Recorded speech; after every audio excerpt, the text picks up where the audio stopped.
Good morning, children. Today we discuss about the topic people as resource. Human resource. People who are part of the workforce are called human resource. By contributing in productivity, the human resource plays a significant role in the economy of a country. Any other resource becomes useful only because of the input by the human resource. Investment in human capital yields a return like investment in other resources. Investment in human capital is done through education, training, and healthcare. A person with better education usually earns better than an uneducated person. Moreover, a healthy person is more productive. Educated parents understand the value of education and hence invest in their child's education to secure a better future of the child. Educated parents also take care of the health and nutrition of their child. This creates a virtuous cycle of creating a better human capital. Uneducated parents are unable to invest on education and healthcare of their children.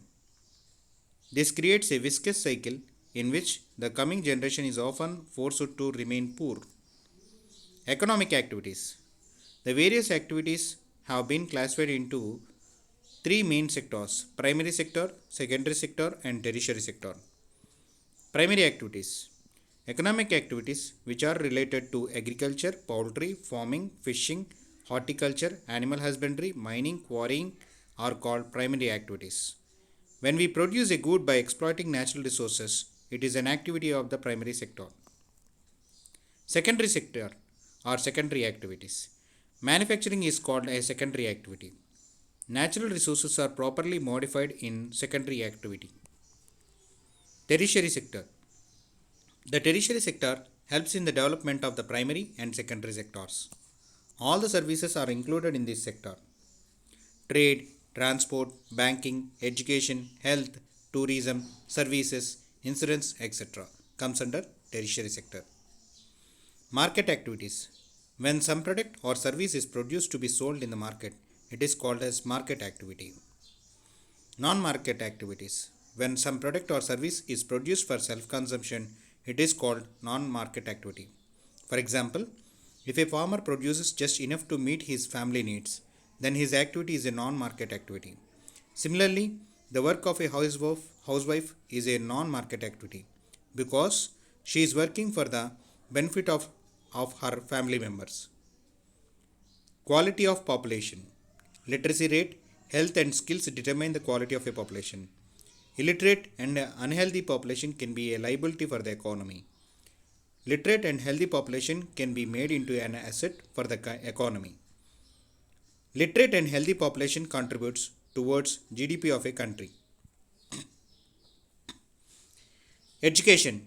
Education enhances the literacy level and skill level of a person. It also helps in enriching the culture of the society.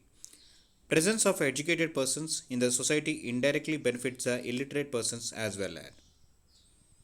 Government has taken various steps to spread education among the people. Government strives to provide universal access to education. It also makes various plans to increase the retention of students. Special emphasis given on girls' education. The plan outlay on education in the first plan was 151 crore. It has increased to 43,825 crore in the 10th plan. The expenditure on education was 0.64% of the GDP in 1950-1951 and has increased to 3.98% of the GDP in 2002-2003. Due to constant efforts, the literacy rate has grown from 18% in 1951 to more than 70% in 2011. Literacy rate is higher among males compared to among females. Kerala is a state with more than 90% literacy rate, while some states have a very low literacy level. Government has recently launched Sarva Shiksha Abhiyan to spread education to remote parts of the country. Under this program, all children under 6 to 14 years of age are given elementary education. Government also provides midday meal program in government schools so that the children of poor people can attend school. Midday meal has helped many children from the poor family to attend school. The 10th plan has focused on increasing the enrollment higher education from 6 to 9%. The strategy is to increase access, quality, and adoption of state specific curriculum to motivate enrollment in higher education. Vocational courses are also offered, and the use of information technology is being maximized to attain the goal. The 10th plan also focuses on distant education, convergence of formal, non formal, and IT education. Sarva Siksha Abhiyan. Sarva Siksha Abhiyan is an Indian government program aimed at the universalization of elementary education in a time bound manner, as mandated by the 86th Amendment of the Constitution of India, making free and compulsory education to all children of ages 6 to 14 a fundamental right. The program was pioneered by Atal Bihari Vajpayee.